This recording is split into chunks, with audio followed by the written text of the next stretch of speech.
Hello, this is question 3 on your mechanics paper from Edexcel, the June 2019 AES paper.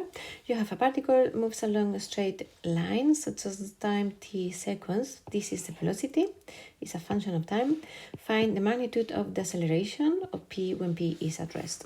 So we want the acceleration, and we know the acceleration is the derivative of the velocity, it's the rate of change of velocity. So we are going to derivate that function, which is 4 minus 2t.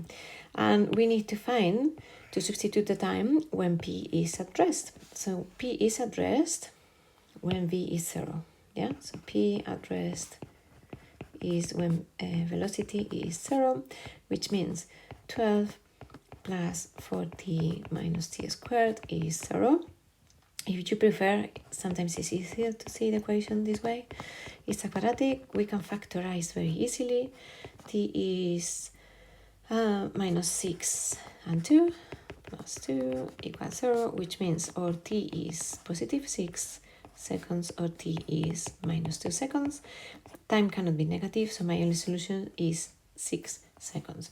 So the acceleration when t is 6 seconds is 4 minus 2 times 6, which is minus 8 meters per second. But they ask me the magnitude, yeah, and that's for a reason. So this is acceleration, and the fact that it's negative is just means is or decelerating or in the opposite direction to what I'm considering positive, but the magnitude must be always positive. Magnitude is 8 meters per second, yeah? Not minus 8. You have to change that, yeah, from minus 8 to 8.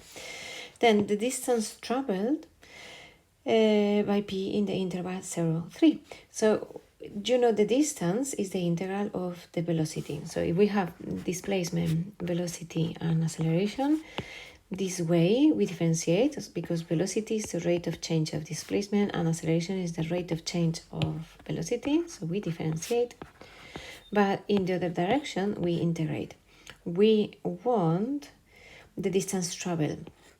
So we are going to integrate, and we are going to integrate between 0 and 3. But I would really recommend you to check that there is not a change of sign there. So very quickly, I'm going to show you the graph, the velocity time graph. Yeah, velocity time graph is this quadratic. This quadratic, we have found the roots are 6 and minus 2. So this is your quadratic, the minus 2. I'm not interested in the negative part. And this is 6. And this would be minus 2. Time cannot be negative, so we can ignore this bit. And they are asking us the distance traveled between 0 and 3 somewhere. It's not going to be the maximum. It's going to be, well, it looks like it's the maximum, but that's my drawing. This is positive 3.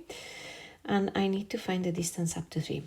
And when I integrate, I'm going to find this area. Yeah, so it's another way of seeing. Remember the area under the graph, velocity time graph, is the distance.